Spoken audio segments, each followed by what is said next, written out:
Welcome to the Mike Litton Experience Podcast. Mike has over 31 years experience in real estate, finance, and investing. He's passionate about being a father, a teacher, a realtor, an investor, and a leader. Everyone has a story, and our passion is to help them tell it. And now, introducing the host of the Mike Litton Experience, Mike Litton. So what can you expect from the Mike Litton Experience? You can expect stories that will inspire, motivate, advice that will sharpen your focus, and expert information on real estate, finance, and market conditions. Jalisa Hardy, thank you so much for being our guest on the Mike Litton Experience. I am super excited about our time together. Like we talked about before we hit record, everybody's got a story, and our passion is to help them tell it. So with your permission, we're going to have you start with where you were born, go all the way up to today, and then we want to talk about that gorgeous book that's back behind you in the background. I'm super proud of you. This is awesome. So thank you so much for being here. I know from your story, our listeners have given us feedback that they're going to connect with something having to do with your life story. And it'll inspire and motivate them to do things that they've been putting off, like writing a book, right? Starting a company, all that kind of thing. And we're all about doing that. So thank you again for being here. Yes, Mike, I'm so glad to be here. Super excited to share my story. Super excited to, connect with your audience. Everyone does have a story. We all have similar or different experiences that we can share with each other and help just to continue to move forward with our lives. So I'm Well, excited. I think it's fun. It's what I find about it is God puts people in our path, right? And sometimes they're in our path temporarily, sometimes they're on our path for a long time, right? But they affect us. They affect our decision making, they affect the direction of our lives. Like the guy that gets on a plane and he meets a blonde that sits next to him by chance, right? And they get married and have kids and live happily ever after, that kind of deal, right? It's just life is fascinating that way. So where were you? I call it divine synchronicities. Oh, I love It's it. like I love nothing it. There's is even a term for nothing it. is a See? coincidence. I love that. That's so cool. Divine synchronicity. I'm going to have to remember that. That's very cool. So where were you born? So I was originally born in Buffalo, New York. Okay. That's a very cold place to be born from. Yes, very cold, very cold. That's why we don't live there anymore. One of And the don't you have like 8 days of summer a year or something? Yeah, something like that. We're very, very close to Canada, I so heard it's really pretty. very pretty, very, very pretty, but very cold. But nothing shuts down. I'm here in Maryland now, Yeah. but in Buffalo, you would literally the snow mountains would be taller than you. Yeah. The buses would still be going. You would still be going to school. People still so going much for to snow work. days, baby. I love this. So were you raised in Buffalo? Yes, until I was around 11, and then my family and I moved here to Maryland. Okay. So what was your favorite thing about growing up in Buffalo? Honestly, being close to my friends and family, the people that you grow up with, your family members. I do have family here, but it was just different. The family, my grandfather was there, my aunt on my mom's side. That was my mom's side of the family. My dad's side of the family is here. So I had close, friendships, relationships with family members. And that's what I miss the most. I'm such a people person. I'm such a, a relationship person. You talked about it with relationships being reasons, seasons, or lifetimes. And for me, I'm such a lover. It's like, I don't want to leave people. Yeah. I can tell, by the way. I can tell. So growing up, who was the most influential person to you? My mom was the most influential person to me. And that is because if it wasn't for her, I wouldn't be here today. Yeah. So my mom had a long history of infertility challenges. She had 2 miscarriages before me and 1 after me. And she actually had my sister 3 years before me. She had her early. She never carried her pregnancies full term. And with me, they take all the different tests to see the health of your baby prior to giving birth. They diagnosed me with Down syndrome, and they diagnosed me with not having a stomach and that my esophagus and my windpipe will be fused together. So the nurse essentially told her, you know what? Your baby's going to have all of these complications. You've never made your pregnancies full term. The best thing for you to do would be to get an abortion. Yeah. And my mom, being a believer, being a faith-filled woman of God, she said, listen, I see what you're saying. I see the ultrasound. I see, the test results, but God has the final say. Yeah. And she went to a revival. She let them know what was going on, had them pray over her. And when she went back to the doctor, they couldn't find anything wrong with me. So has she listened to the doctors? Has she listened to the nurses? Has she followed the test results? I would not be here before you today. Yeah. So You're a talk work about of faith, divine baby. synchronicity. Yep. You're a work of faith. I love it. That is so cool. Absolutely. So her faith really influenced me to believe in a higher power, believe in God, to believe that there's so much more that I'm capable of than, just what we settle for. Yeah. So yeah, and the other thing about that is she said that when she went to the revival, she said the only thing that she could remember was feeling like she was lifted off of her feet and that God was pouring gold into her stomach. And that is why more I'll bet recently, that's an interesting feeling. yes, I'm shifting my branding from the holistic health plug to the golden child to really incorporate my spiritual gifts and the gifting that God has given me to be able to support other people with their life's journey. So my mom. That's incredible. Thank That's incredible. What an amazing story. So you moved to Maryland when you're 11. Where do you go to high school? I went to high school at Springbrook High School. It is one of the more tech high schools. I was always a gifted and talented student, straight A student, honor roll student. So my mom made sure that we went to one of the better schools here in Maryland. I can see that about you. That's pretty obvious. So let me ask you this. In high school, did you have a favorite subject? I did. I actually loved science and I loved Spanish. Those are my two favorite. So you didn't like writing? I did, but it was more of like a hobby thing. I always journal. I journal as long as I could.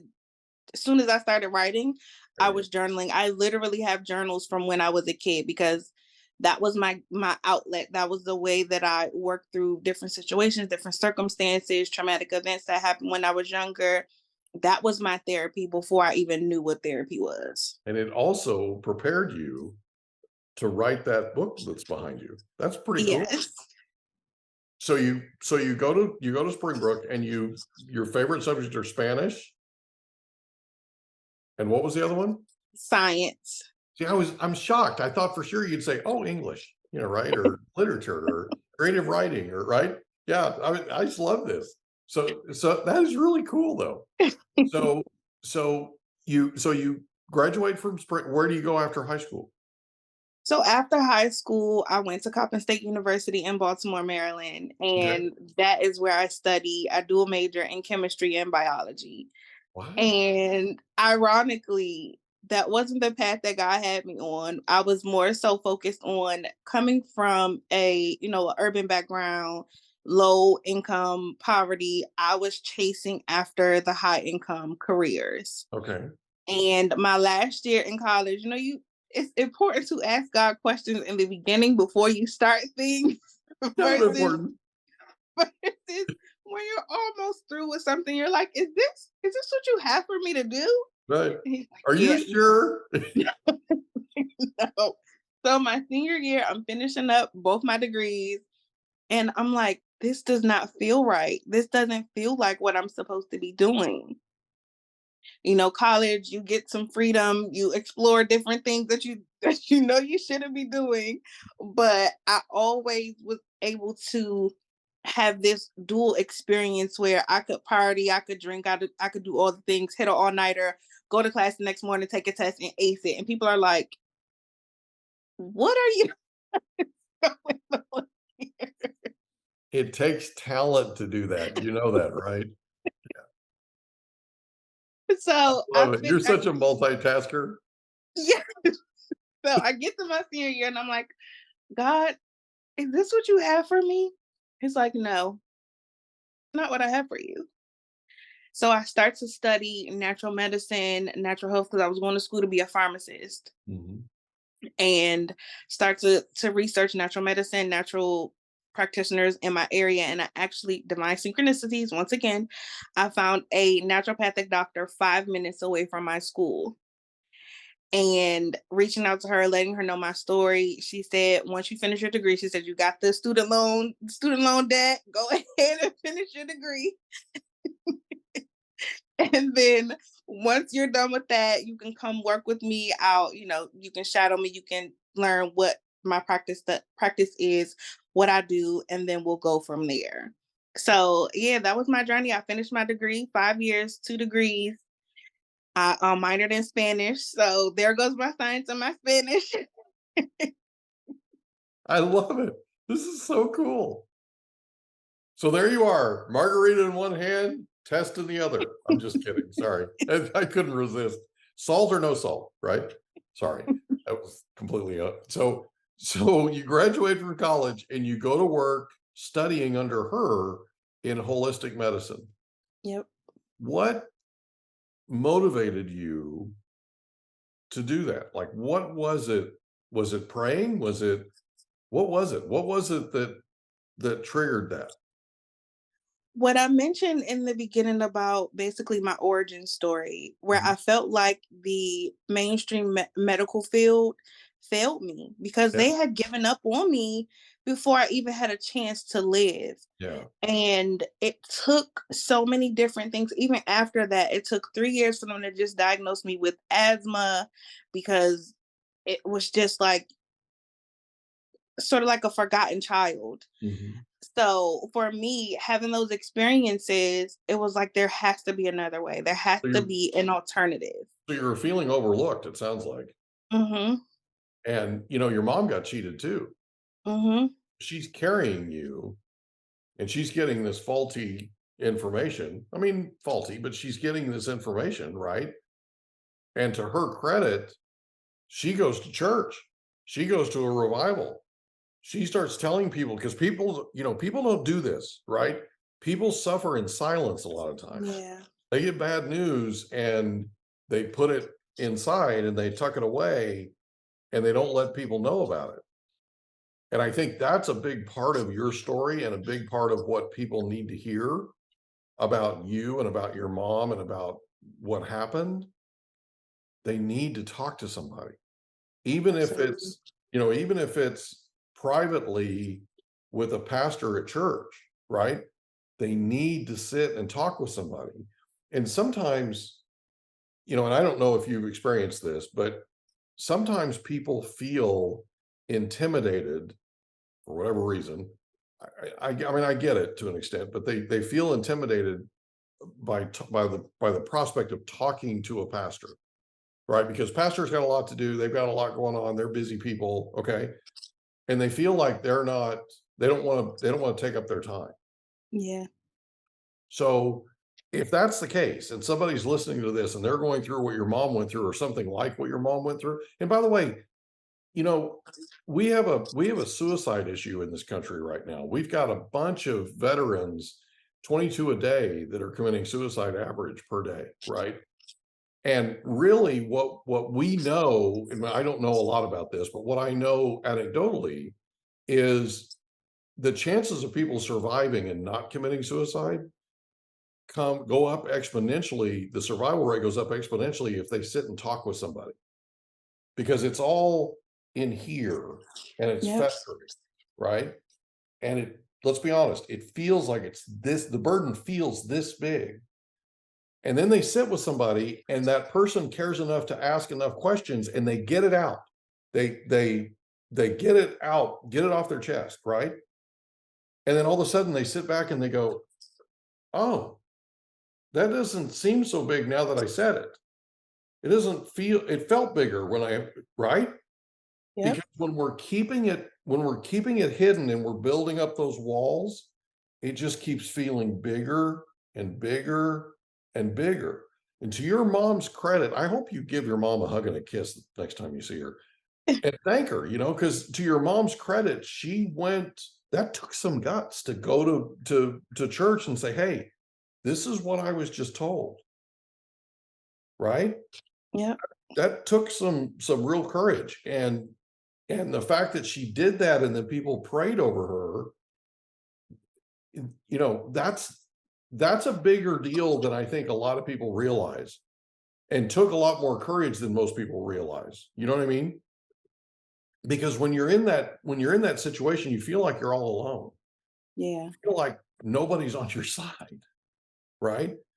And that's an awful feeling. And it's, we had 2 children.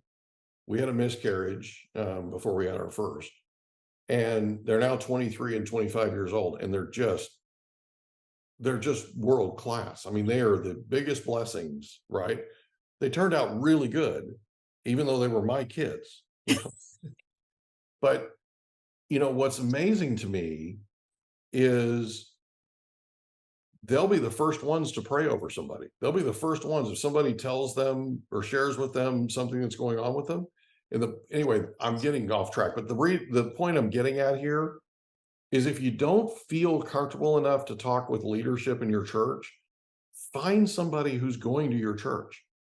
The person sitting to your right or the person sitting to your left. Okay? And sit with them and tell them what's going on. Just ask them if they've got a minute, and just sit with them privately and share with them what's going on. And then they can pray over you, and they can help you. You know what I mean? They can help the situation.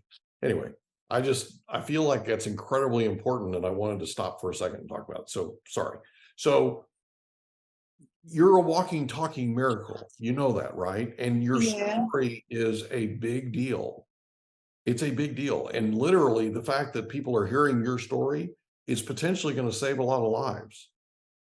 That's kind of cool. So I get the holistic thing, because now I'm putting the dots together, right? I'm connecting the dots. So you go to work for this holistic doctor and you start shadowing and learning, right? What did you find? What was your favorite thing about learning from her?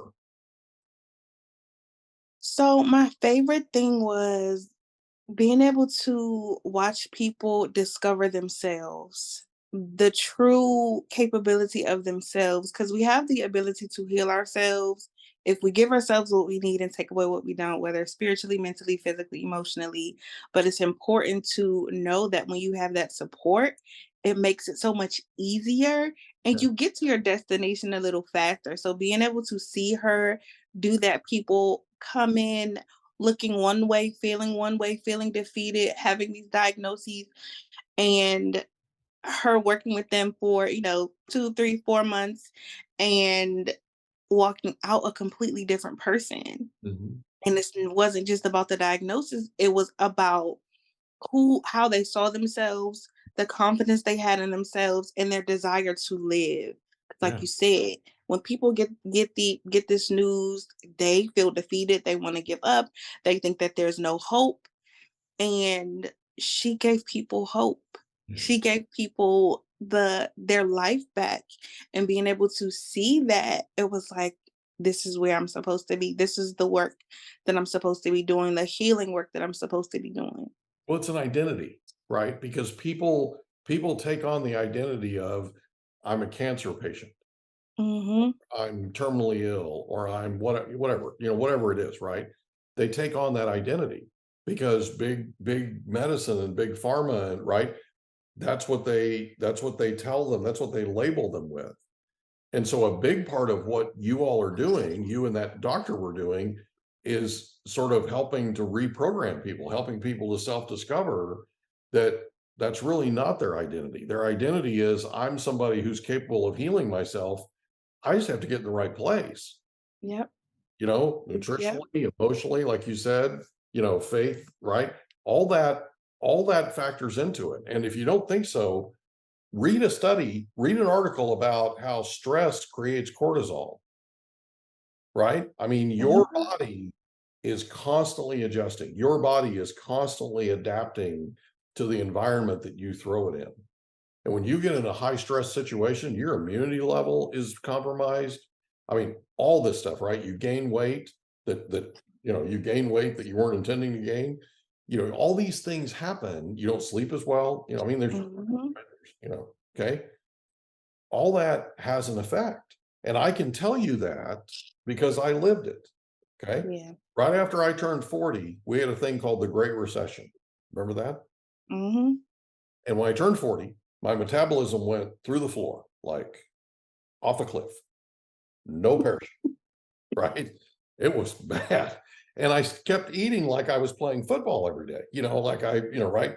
I mean, and I mean, to say I gained weight is a massive understatement, but I also learned that I ate my feelings, right? Yeah. Because I owned one of the largest real estate offices in North America at the time when the Great Recession hit.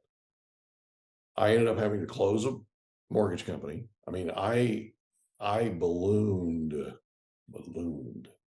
Pretty sure I was over 400 pounds. Wow.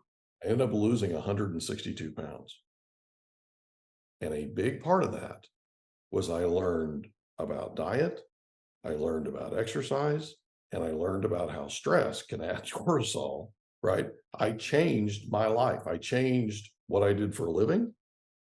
I'm still in the same industry, but I changed what I did for a living, right? Yeah. And created a much less stressful environment to make a living in. And I haven't ever looked back. Like because I learned a lot. I learned a lot about diet. I learned what I was capable of. I learned what food habits what food addictions I had, right? Talk about being in a depressed state. I was about as depressed as anybody was going to get. I felt horrible, and I felt like I was in this insurmountable place. And then God threw this miracle angel in my way, who happens to be a really rude guy, by the way, but threw him in my path. And the guy shocked me into waking up. Like, he literally sat next to me. He's my son's best friend's dad, sat next to me at a basketball game and said, "I've got good news." And I said, "What's that?"